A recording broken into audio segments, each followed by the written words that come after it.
నమస్కారం. ఘంటారవానికి స్వాగతం. ముందుగా ప్రధాన అంశాలు. నేటితో ముగియనున్న అసెంబ్లీ వర్షాకాల సమావేశాలు. సూపర్ 6 పథకాల అమలుపై కాసేపట్లో చర్చ.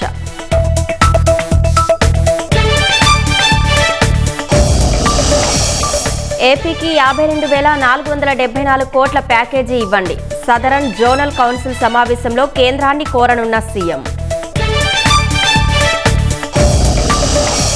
ఇంకా తెలియని ఓడలరేవు మత్స్యకారుల జాడ. తీరంలో కుటుంబ సభ్యుల ఎదురుచూపులు.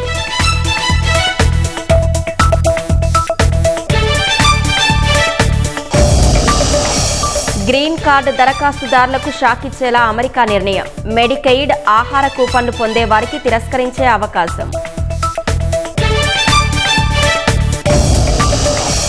బ్రెజిల్లో ఢీకొన్న మినీ బస్సు ట్రక్కు. 23 మంది మృతి, మరో 5గురికి తీవ్ర గాయాలు.